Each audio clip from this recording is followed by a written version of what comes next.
absolutely. Can you fundamentally describe what blockchain is? Sure. I mean, Let's you guys back up. probably, So Bitcoin is one use of blockchain. It's the original use of the blockchain. So I'm going to explain it from the historical perspective. Sorry, I think you're misunderstanding what is blockchain itself. Let me back up and explain how it was invented. All right, why okay, it was okay. invented. Okay. So it was invented for Bitcoin. The problem with having a currency that you can just hand to everyone without an intermediary is it's very easy to copy. I could give you one of my Bitcoins and walk around the corner and try giving you the exact same thing, because you can copy data on the internet, right? You can copy your piece of art and sell it to as many people as you want. It's a wonderful thing to music, but a horrible thing for currency. So the problem was, how do we order transactions? Blockchain is really a clock. So we're going to take a whole bunch of data. It doesn't matter what's inside the data. In Bitcoin's case, it's a ledger saying, I'm giving you this and I'm giving you that, and I can't give the same one to both of you. But which claim is superior? The first one. The blockchain is the first data structure that lets us order transactions without having to trust someone else to order them for us, or order data, order events. So you know the old like proof of life problem in like the kidnapping movies, which is prove that they're alive. So take a picture of like the newspaper, right? For hundreds of years, that's the best thing we had, because it could prove that something's happened after a certain point of view. What a blockchain does is let you prove something's happened before a certain point of view. And the way that works is we gather data together into blocks, and blocks are very difficult to make. On principle, it's very key components that they're difficult to make a block, and every time you make a block, it has to sit on top of the old block. It's very dependent on the block that came before it. And because they're difficult to make, you can't flood the network with them. They'll happen at a metered pace. They get discovered, if you will, or mined in the Bitcoin case. And if you include something in that block, like a claim to a piece of art, or and then 1,000 blocks get stacked on top of it, you have some assurance that because those blocks were difficult to make, that event that you made that claim a long time ago. So what you're saying is that it's like Legos, where the top and bottom are different for each one, so that they can only possibly go together one way. Correct. And so if you break the entire thing apart and try to fake it and put it back together the wrong way, it just simply will not go back together. And then also it has the time record, like it has the time for each block. Probably not to the level of detail that you would really want. It's the best time record keeping that we've yet invented as mankind. But it's really, right now it only works down to maybe 3 to 4 minute granularity. Unless you're willing to trust a person that put a piece of time in there. So what's the advantage of using or even creating these blocks of data? Well, the real goal of the blocks of data is having an immutable history of what's happened to that data. Immutable public ledger. Yeah. Who owns what? This allows you to know, like, if this is your asset, you will know. Everybody knows provably that that's your In a asset. way that can't be forged by the person you trusted. The only way you can forge it is if you paid to make the whole network obsolete. You would have to outdo all of the power on the entire network to go back and change it. Okay, and then this is cross-industry? So the blockchain pattern can be used for anything. And so that's You what we're can stuff any discussing data here we want. is trying to understand what are all the applications of this. Because it's kind of like what he was saying with radio. It comes out and people are like, oh, well, we'll just do plays on radio. But we're starting to realize, oh my gosh, we can do chain of custody for opiates. We can do academic records. So the smart kid that goes in and changes his grade in the system, you can't do that anymore.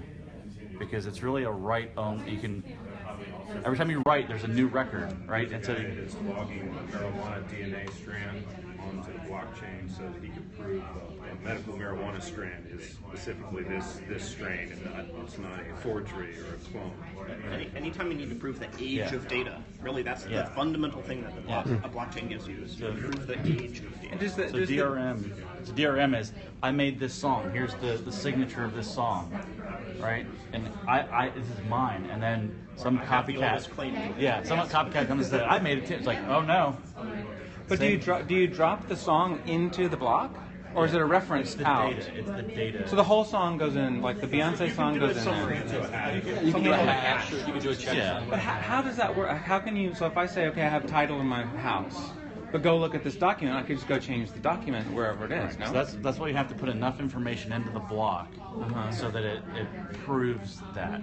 And so one way you can do that is with cryptographic signature. And there's a bunch of ways. But just imagine that you just need to put enough information into that block so that it can't be bullshitted. It is a magic trick, but that magic trick way predates blockchain. Cryptographic signatures So like and hashing. if it's a book, like let's say I write a book, how many chapters do I have to put in there? And that how you many could- kilobytes? And that you could probably put in probably 32 characters that represent. It's called a hash. That when you put characters through this, it's called a hashing function.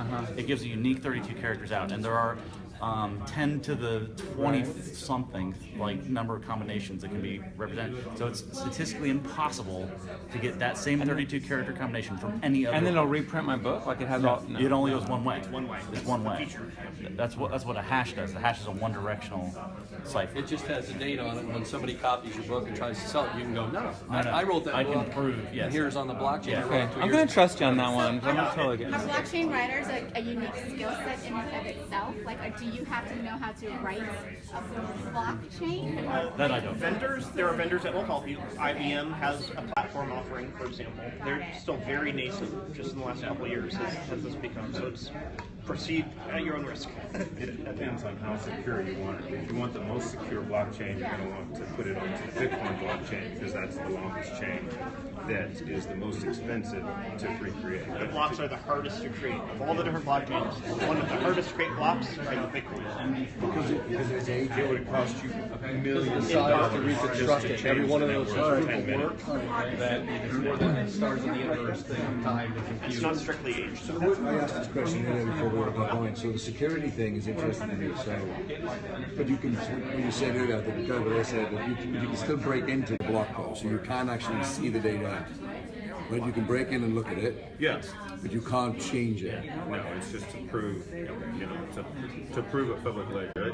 There's another company here in town that works for the DHS, or they have a contract with the DHS, and so when you go to the airport, you show your passport. It takes a picture of you, and then it logs it onto the blockchain to prove that it was you that used that passport that moment, so that the terrorist doesn't come with fake documents and find you your documents. You can encrypt data and put it on a blockchain now. They're doing We actually medical can't do that records. today. Yeah, they're doing medical records.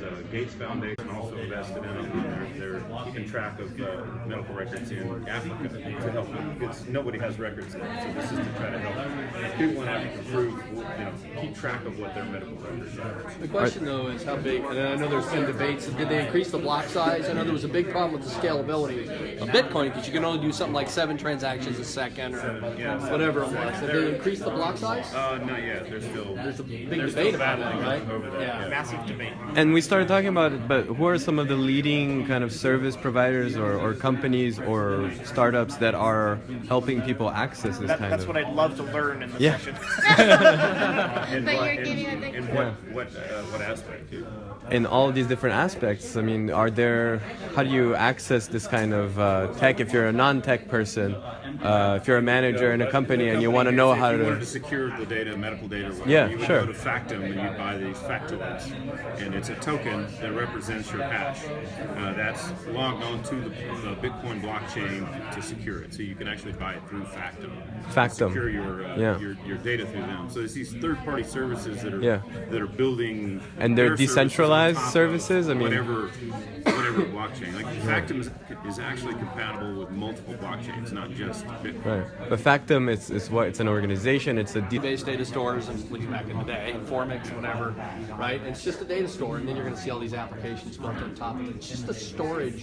It's more than that, but conceptually, it's kind of a storage facility, right? Kind of, right? It's not a relational database, but it's a data store. Dewey Decimal System type shit. So if you want something built, you either go look for a vendor that built something on it that's like a workflow flow or something, or you go build on it yourself. But why Consistency issues, right? Because it's sort of peer-to-peer, right? I have a copy of the blockchain at a point of time. Somebody else has a copy, right? Everyone has copies. Right. So, how do you deal with this massive synchronization problem? Because something that I have here, right? The speed of the internet, it's not exactly instantaneous, right? It takes 300 milliseconds to No get such thing as universal consistent time. Exactly. So, how are people solving that problem? How are they getting around that issue? Okay, the best explanation for that is the Bitcoin white paper. Just Google Bitcoin white paper and get a better answer than I can give you. But the end result is you're right. There's nothing preventing two different blocks to be announced that fit on top of the old one beneath them. And on average, they come out with Bitcoin every 10 minutes, but it's widely variant. Sure. And because it's widely variant, that variance is really important. We tried to engineer a blockchain where they came out lockstep every 10 minutes. It wouldn't work the same way. But the variance more or less guarantees that after, I should say, if you're in a scenario where you have two different blocks, you have what is called a block race. You don't know which one will become valid until someone else builds another block on top of it. And there's no guarantee that everyone will want to build on the longest block unless you have something that incentivizes it. And that's why mining takes an external cost. You have to pay for electricity to mine. If you didn't have to pay for an externalized cost to be able to have the opportunity to build the block on the next one, the blocks would never converge into one longer chain. Or at least it hasn't been done yet. Outside of, there's a proof of stake coin that's been moderately successful about it. What are some of the risks associated? Let's say that 5-10 years from now, as a society, we move to depend a lot on blockchain technology for healthcare and for currency. What can you sense that there are some risks associated with that, where it's globally a much better solution to what we have today? Risks to what? Say security risks. It's a lot more secure than what we have now. But so what's the vulnerability? What would be a vulnerability of this kind of system? Didn't Bitcoin get hacked? Bitcoin itself has not been hacked. People that use Bitcoin have been hacked, and including the Mt. Gox. But the actual protocol itself survived the incident just fine. But you're right, that loses trust in it. You're going to get into politics really quickly when you talk about what the risks are. We have an immediate risk of, I should say, even Bitcoin right now is hugely experimental. And they say don't invest more than you're willing to invest, because it is a grand experiment. Nothing like this has been done in a distributed fashion before, and there could very easily be a bug that causes consensus to break. And without consensus, a blockchain isn't a blockchain, it's a mess of blocks on the ground. It doesn't add any value. When blockchain's being used for other technologies, my biggest concern is what's incentivizing it to make those blocks really difficult to make. Because if they're not difficult, you can forge a whole chain of blocks in parallel and forge history. So right now, I actually see a big risk with blockchain being overused and giving people too much confidence that they're getting something immutable when maybe they're not. Because it needs a critical mass of adoption, what Bitcoin calls mining, a critical mass of people trying to make new blocks to get to the point where you can get basically a thermodynamic guarantee. You can articulate what the cost would be to attack that consensus if you're a bad actor. And with Bitcoin, I think we're finally to the point where that cost has exceeded the capability of any one nation state, maybe any 5 nation states. It'd take, I think, something, I don't want to name numbers if you're recording me, but a big part of our GDP poured into factories to build specialized mining chips, and then we have to pour a big fraction of GDP into power for them in order to forge a longer blockchain. I just wonder, because it's more of the trust between the members. Like they believe in this, in material, like in a currency. Of course, all their currency is anyway based on belief. It's like just belief. Right. But there was long history. Is there any like? I think I remember Bitcoin was backed up by all these big companies at the beginning as like part of other industries as well. That's not true, actually. A lot of people endorse Bitcoin, but nobody's underwritten it. I see. Okay, so there's no recourse if you become. But then how we can secure it will be okay up to some point, because it will be just nothing. You're Like, absolutely it's correct. There's no intrinsic value to Bitcoin. Some will argue that that makes it a superior currency. So there's a really great talk, gosh, I wish I brought cards with references for them, talking about what aspects make a good currency. And if you look through time, do chickens make a good currency? Well, not so much, because some chickens are bigger than others, so you can't use it as a unit of account, right? Because my 5 chickens might be worth more than your 7. And chickens have a short lifetime, so you can't really store your life savings in chickens.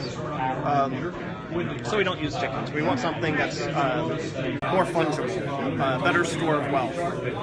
They're like the 7 aspects of money. And Bitcoin is specifically engineered to be very efficient at all of those 7 aspects of what make a good money. I see. Yeah. But yeah, it's totally everyone's belief that it makes a good money that makes it a good money. Yeah. And right now you see it on, because there was a lot of speculation over it, like about 3 years ago, and then it went down, and now it's kind of on the rise again. We or? had 4 big bubbles like that. Yeah. So 2009, 2010 really was the Yeah, first yeah. time we transacted. Yeah. And then why do you think it's like hit again? Like it's like really trend this year. Yeah. Like, you know, after artificial intelligence, machine learning, VR, and this is Blockchain, kind of yeah. one of the top topics of the tech trend. Why do you think Specifically this year, I think speculation has been fueled primarily because it's got Wall Street's attention for this year. Yeah. The Winklevoss twins are trying to put together an ETF. You don't have to be a qualified, certified investor to be able to buy an ETF. So you think because of that it's going to I think continue it's one to of rise? Several things. Oh, I have no predictions. It might go down to nothing. But what I like about Bitcoin is if you're not holding Bitcoin, it's equally useful for you regardless of what it's worth. It can be worth 10 cents a piece. I can go somebody trade my money for however many Bitcoins 10 cents a piece are worth, and have somebody on the other side of the world do the opposite transaction, and I can send $1 million or $5 regardless of what Bitcoin's worth. Now I can't spend more than $10 billion right now, but that doesn't bother me.